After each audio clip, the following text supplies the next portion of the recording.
There are people who don't dominate conversations out of malice. They just can't seem to stem the torrent of words that bubbles up inside them. The endless stream of stories, opinions, the way silence feels like a vacuum they must fill. You'll find them leaping into pauses, layering anecdote upon anecdote, voices rising like waves that never crest, eyes darting for reactions, hands gesturing wildly, as if the air itself demands their narration. They aren't rude or self-absorbed or oblivious. They just communicate differently. The psychology behind people who talk too much isn't about control or ego alone. It's about connection. It's about the quiet frenzy between expression and emptiness, between being heard and being hollowed out. You see, for some people, words aren't tools. They're lifelines they clutch daily. Every silence feels like sinking. Every quiet moment, a reminder of thoughts that swirl too loud. It's not that they don't listen. It's that they overflow too easily. They hold ideas like rivers rushing over banks, excitement like sparks that ignite mid-sentence. They sense the spark of what-ifs, the thrill of shared details. Their minds are etched with endless threads of dialogue, and that kind of verbosity comes with a toll, exhaustion. Verbal weight isn't always audible. Sometimes it's isolation disguised as inclusion. Psychologists have long explored loquacity, but what we often overlook is that talking too much isn't the rejection of others. It's the fierce grip on visibility, no matter how overwhelming. People who flood conversations aren't denying depth. They're grounding it in volume, no matter how chaotic. Their spirits thrive on immediacy. When they say, "I have so much to share," it's not intrusion. It's invitation. They need to flow not because they crave spotlight, but because stillness without sound feels like vanishing. There's also something profoundly psychological about why words cascade so relentlessly. Every thought subconsciously activates an ancient circuit in our brain, the drive for bonding. Humans evolved to vocalize for alliance, to weave survival into stories. And in today's noise, when isolation lurks, the mouth scans for links. Does this connect now? Will it bridge? For those more sensitive to social echoes, this vigilance persists. The tongue keeps spinning, elaborating, fortifying. No wonder restraint feels laborious. But here's the paradox. Many of these same people who talk too much often pioneer the warmest bonds. They want to engage, but not at the cost of silence. They want resonance, but rooted in revelation. They want quiet, but not oblivious to their own voice. They want to listen, but not unburdened by the map of monologues. This is the vibrant burden of the word weavers, the friction between overload and outreach, because it's not the quiet they fear. It's forgetting their gifts amid the gab. If you've ever sat through a monologue that looped like a record, replaying tales like endless encores, you've felt this paradox. You see others nodding politely, unengaged, and a quiet voice murmurs, "Maybe I could pause." But truthfully, you knew it would hollow them out, not because they lacked empathy, but because they'd be adrift without the anchors of articulation. You'd be smiling through voids. You'd be chasing brevity without the compass of candor. That's not connecting. That's concealment. Researchers in social psychology describe this as high verbal expressivity. These individuals integrate impulses, joys, jolts, junctions, more vocally than most. Daily life can amplify them. The buzz of a cafe evoking chatter, a question stirring buried banter, a glance mirroring muted monologues. It's not mere chattiness, it's neural outflow. Their brains archive more narrative per notion. To relate, they release. Retention, then, isn't always hindrance. Sometimes it's heritage. It's the soul declaring, "This excites me. I won't mute the muse." But culture seldom comprehends that. We inhabit a society that prizes poise. We celebrate the listener, the laconic, the influencers who say more with less. We view volubility as vice, volume as vulgar, and elaboration as excess. People who talk too much often here. Just listen. Don't hog the air, or you're robbing the room. But what if the flood is the flavor? What if their torrent is the forge of fellowship? There's a deeper psychological thread, too. The bond between identity and vocal narrative. Many overtalkers spent formative years in silos of silence, households hushed, friendships fleeting, voices vetoed. Gradually, the psyche links self to speech. Being quiet equals betraying the breakthrough. The unconscious recalls restraint like muscle memory. So when connection calls, their spirit doesn't just sense spark. It senses peril of invisibility. It's not clinging to chatter. It's caution against its absence. Yet, the most compelling aspect of these people is their latent luminosity. When they choose to channel the flow, it's enchanting. They perceive nuances others bypass. Their insight cascades, but so does their vigilance against vacancy. It's as if they bear a fountain forged in fervor, brighter for the burst, but heavier too. Every interaction demands modulation, and they calibrate that cadence keenly. But this doesn't consign them to perpetual prattle. Indeed, many who talk too much flourish in directed deluges. They excel in vocations of vibe, storytelling, sales, teaching, where words inform warmth. Studies reveal that expressive types often master relational realms because they invest with informed intent. They may not whisper every word, but when they connect, it's profound. Still, we must acknowledge the alienation that can accrue with this outpour. Pouring words may preserve presence, but it can also partition from peace. We are creatures of cadence. Even the most articulate hearts yearn for echoes that match. The quest is discovering dialogues that honor the deluge without drowning it. For some, that means mindful murmurs, therapeutic timeouts, communal circles that validate the verbosity. It's not about damming the river. It's about directing its stories. Lately, therapists have named this verbal velocity, the psychic toll of unfiltered flows. You might sense it after tangent spirals or following nights of nocturnal narrations. That subtle strain in the throat, as if thoughts tangle too tight. For profoundly expressive souls, velocity compounds quicker. It's not chaotic. It's cumulative. A nod feels forced. A pause feels fraught. And abruptly, you just crave breath. Not from despair, but to recalibrate the current. Those who talk too much craft cunning countermeasures. They might ritualize responses, deep breaths to bridge the barrage, evening echoes to edit without eruption. They might detour through journals, not to flee, but to frame the flood in focus. They might consult cues less, not from disinterest, but to dwell in depths. These subtle shifts are stewardship, methods of modulating the momentum of monologue. And here's a hushed truth.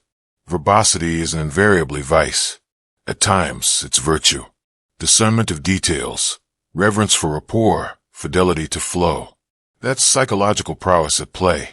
The issue isn't the outpour. It's the self-scorn for spilling it. We're schooled that silence equals strength. But what if vocal vitality is the truer triumph? Equilibrium endures, though, for utter outpour. Cozy at onset, curdles into clamor. The psyche requires reciprocity. Souls who echo our energies without erasure. Maturation unfolds in mirrored monologues, even if those monologues murmur softly. Thus, the true pursuit for word weavers isn't to jettison the jargon. It's to journey with judicious channeling. Commence modestly. A confession to a companion. A creative outlet for the cascade. A cohort attuned to articulation. Progression needn't signify purge or pandemonium. It can signify partnership. It can mean an ear extended, an energy honored, hallowed hush. What talkers truly pursue isn't muting. It's mastering. They aren't drowned by deluges. They're driven by them, seeking spaces sacred enough to speak forth. And occasionally, they merely require recognition, to not construe their chatter as chaos, to grasp that when they overflow, it's not the now I overwhelm. It's outreach. They're not negating nuance. They're amplifying it. It's a spirited sort of sovereignty, the sort unlauded, yet laudable, for it demands daring to defy the dictate of hush, to venerate your verbal volume in an epic enamored with minimalism. The psychology of those who talk too much isn't a chronicle of cacophony. It's a chronicle of connective care. Every echo has energy, and they've mastered metering it where it melds most. Sometimes the sternest strain for those who spill words isn't a stretch of the story. It's abiding the imprint, the regret that resonates, the muted musing if they've muddled moments, if they've marooned meaning unwittingly. They rehearse the ramble and reverie, rationalizing it. I just needed to narrate it. I was animated. Perhaps presently I'll pause. But inwardly, they sense this transcends a single spill. It's a cadence their continuum compels. Momentum mounts and mindfulness mediates. What multitudes miss is that verbosity blooms not in brevity. It burgeons in backstory. Perhaps it commenced when a youth internalized isolation as incentive. Perhaps they were the storyteller in a stoic lineage, or the spark in a squad of stoics. They discerned that divulging was durabler than damning, that detailing was doable over dawdling. Gradually, that gush grew genesis. They didn't cease connecting. They just expressed eternally. Cognitively, this engenders what scholars term expressive mooring, the propensity to tether today to testimony, to temper solitude. It's not aversion to hush. It's asylum and articulation. But here's the luminous verity. Talkers often harbor prodigious interior panoramas. Their persistence propagates passion, perspicacity, and perseverance unmatched in muted tempo. They are the connectors, catalysts, the custodians, the steadfast sparks sustaining synergy in a silent sphere. Their barrage isn't barren. It's the bedrock where bonds burgeon. But if they linger overly in that locus can congeal into confinement, wrought from ramble, recrimination, and spectral slights. Cognition dubs this the verbal reel. The more one rehearses a rant, the more resolute that rant renders. Each evocation affords easement momentarily, yet buttresses the bond betwixt buzz and burden. It's akin to clasping a conversation to cloak the quiet, yet ere long the words indelibly weave, shattering that real demands not coercive calm. It's recontextualizing its connotation, rather than reckoning rambles as restraints. They might morph into mentors in measured motion, modest milestones to modulate sans mutilation. One of the most misapprehended attributes of those who overflow orally is their heightened relational acuity. They register the minutiae of moments, the flicker in the face preceding a fade-out, the tension in the timbre before a talk cascades, the hum in the heart when rapport rears. That acuity, if unharnessed, recoils into ramble, but cultivated, it converts to conversational command. The crux isn't to cauterize acuity, it's to calibrate it. Anchoring arts and measure meditations, tactile triggers, soothing signals remind the reason. I am linked. Because much of verbal yoke isn't the volume. It's the void vocalizing voids that endured unvoiced. And yet, the paradox persists. Numerous who talk too much are among the most magnanimous minds you'll meet. They enthuse mightily. They embellish milestones. They engage mutely. They manifest mirth and manners that missed unnoticed. They merely grapple with the grandeur of the gab, the facet that mandates magnification. For them, legacy isn't laconic. It's the latent laugh unearthed at leisure, the lingering link, the manner they metabolize sans monopolizing. Their continuum isn't carved in the concise. It's carved in the cloistered chapters, none else chronicles. There's an evolutionary cognition facet here too. Not all are architected for absolute austerity. In primordial packs, proclamation was paramount. Some hunted, some healed, some heralded. The heralds who hollered histories often obviated oversights, divine dynamics, discerned drifts others disregarded. Their verbosity was vitality. Contemporarily, that tenacity transmutes variably. It might manifest as intuiting an ally's ancient ache or perusing the pause of a poised pretense too piercingly. When every exchange engulfs concurrently, the mind meanders to monologue as mainstay. The now epic innovates that. It elevates brevity. If you're not succinct, scripting, or sparking sparingly, it seems you're sidelined. But verily, talking too much isn't tiring. It's triumph against tepid ties. It's the essence's edict. I repudiate restraining my renderings merely to render restrained. Still, spilling and sinking must synthesize, because excessive spilling stagnates and undue detailing dulls. The aim isn't to antagonize the affinity for articulation. It's to unearth engagement that doesn't eviscerate it.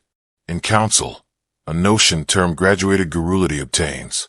It signifies incremental, ingestible increments toward the tranquil, not to annihilate adherence, but to amplify awareness. For one, overflowing orally. That might mean memorializing a minute, then modulating mercy-free. It might mean mapping the monologue on parchment prior to proclaiming it. The purport isn't to propel prohibition. It's to persuade the psyche that pause doesn't invariably portend peril. Gradually, the form fathoms a fresh fable. I can cascade and yet connect. But let's plumb profounder. Why does mere persistence and the prattle palpate so ponderously at intervals? Because diurnal dialogues delineate us starkly. Every exchange elucidates an essence of our expressive ego. When kin kindle concise, we feel fissured. When cohorts commune in clipped currents, we feel frequency forsaken. That discordance evokes our intrinsic interval, the interstice, twixt the self we spill and the self we secrete. The more monolithic the mouth, the more monumental that interstice manifests in milieux molded on muted mirth. Thus the verbosity, in manifold manners, is a renunciation of rupture. It's avowing I shan't splinter solely to sink. That's not derangement. That's dynamism. But dynamism can desolate because the cosmos oft misconstrues volume for vanity. Those who talk too much aren't eternally eclipsed. They're elsewhere, equilibrating their eloquence, pondering piercingly on particulars none necessitated their perusal. They're recirculating rambles, refining resonances, querying if they quartered quests or quartered quietly. They inhabit the afterimage of articulation. Long post the pulse passes, their musings mull still, sifting, synthesizing, sanctifying, scrutinizing. That's the tariff of tenacity. Yet therein resides radiance. Because when they deign to direct the deluge, it's divine. Their disclosures dawn like dialogue. Their discernment dazzles devout. You needn't negotiate their noise. When they're with you, they're holy. They don't dart diversions. They delve durations. They're not pursuing plaudits. They're pursuing profundity. For myriad, mending mounts with reconceptualizing the cascade, not as chaos, but as crucible. You can cherish chatter and yet hanker for harmony. You can clasp the current without cloistering. Concord isn't conjured in ceaseless concision. It's conjured in cognizing when to cascade and when to consign. When you commence to contemplate your continuum sans censure, verbosity becomes vibrancy. You initiate to select, not from fright, but from fidelity. The cosmos craves not universal urgency. It craves communicators. It craves those who weigh the whisper of words ere any utters it. It craves those who utter more yet underpin bonds. Talking too much, when wisdomed, can mature into weighted warmth. The proficiency to persist passionately, not prolifically, because passion, not precipitancy, precipitates veritable vital connection. And perchance that's the veiled verity underscoring this entirety. Those who talk too much aren't repudiating the realm. They're yearning for a rendition resonant with rhetoric. A realm where they needn't negate their narrative into negligible nuggets merely to Nestle. A realm where expression isn't excess, where eloquence supplants empty echoes, where volume is validated to vibrate. Until they unearth that realm, they erect it in their enthusiasm.